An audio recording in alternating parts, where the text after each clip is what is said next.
बघा, selection of wiring system, कोणत्या टाईपचे किती टाईपचे वायरिंग आहे ते आपण बघू. तर सगळ्यात पहिले आपण क्लिट वायरिंग सिस्टीम म्हणजे काय ते समजू. क्लिटिंग माहिती आहे तुम्हाला, भिंतीवर अशा पद्धतीने एक हे असते, लाकडाची पट्टी असते आणि त्या लाकडाच्या पट्टीवर असे छोटे छोटे रिपीट मारून असे वायर बसवलेले असतात. पहा, तुम्ही तुमच्या वर्कशॉपला गेले का,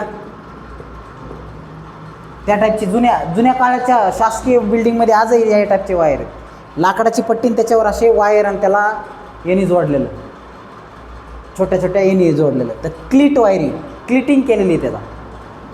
पाहिलं या टाईपची वायरिंग पाहिली असेल ना. तर हे टेम्पररी वर्कसाठी, ओके, हे कशासाठी आहे, फॉर टेम्पररी वर्क, म्हणजे पुन्हा काढून न्यायला सोपं. भिंतीवर काय करायचं, एक क्लिट करायची आणि त्या क्लिटिंगवरती वायरिंग न्यायची.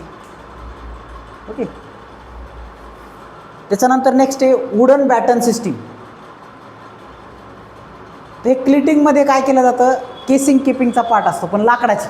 ओके, आता हे वुडन बॅटन, तर वुडनचा पट्टा असतो असा, आणि हे वुडनचं बॅटन आहे. त्या बॅटनहून वायरिंग या टाईपची, ही ॲक्च्युली वुडन बॅटन आहे.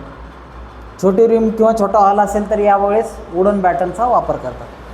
क्लिट वायरिंग, क्लिटिंग केलेली आहे अशी वायरिंग, आणि त्याला तात्पुरतं कनेक्शन केलेलं. समजा ही वायर आहे ना, त्या वायरला सध्या फक्त क्लिटनी जोडलेलं आहे, तात्पुरतं जोडणं.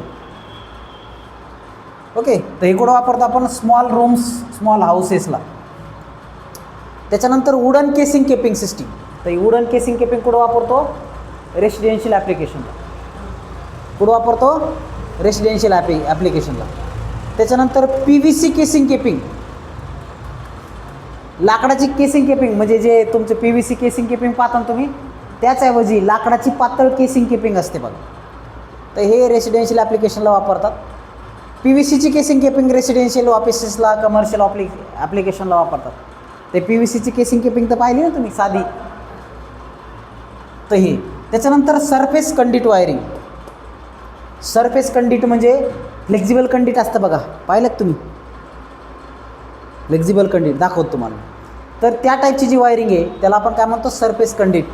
तर याच्यामध्ये एक पाईप ऑपरेटेड आहे आणि एक फ्लेक्झिबल कंडिट आहे. म्हणजे पाईपामधून वायर घातले त्याला पाईप ऑपरेटेड म्हणू आपण, किंवा पाईप कंडिट म्हणू. त्याच्यानंतर नेक्स्ट आहे अंडरग्राऊंड वायरिंग सिस्टीम. तर याच्यामध्ये केबल हे जमिनीमध्ये पुरून आपण ट्रान्सफर करतो. ओके, तर ही एका ठिकाणाहून दुसऱ्या ठिकाणी जर लांब न्यायची असेल मशिनरीला वगैरे, तर या टाईपचे वायरिंग वापरतात. तर बऱ्यापैकी पॉलिटेक्निक इन्स्टिट्यूटला या टाईपचीच वायरिंग असते. त्याच्यानंतर कॅन्सल कंडिट वायरिंग, याच्यामध्ये इंडस्ट्रियल ऑफिसेस वगैरे असेल तर.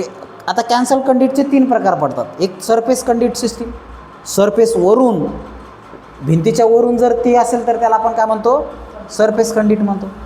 कॅन्सल कंडिट म्हणजे भिंतीच्या आतून जर असेल तर त्याला आपण काय म्हणतो, कॅन्सल कंडिट. बघा, बिल्डिंग बनवायचं, आता हे पाय, बिल्डिंग बनायच्या आधीच त्यांनी काय केलं, त्या पद्धतीची वायरिंग टाकून दिली, म्हणजे 50-50 वर्ष वायरिंग हे व्हायची भीती राहत नाही.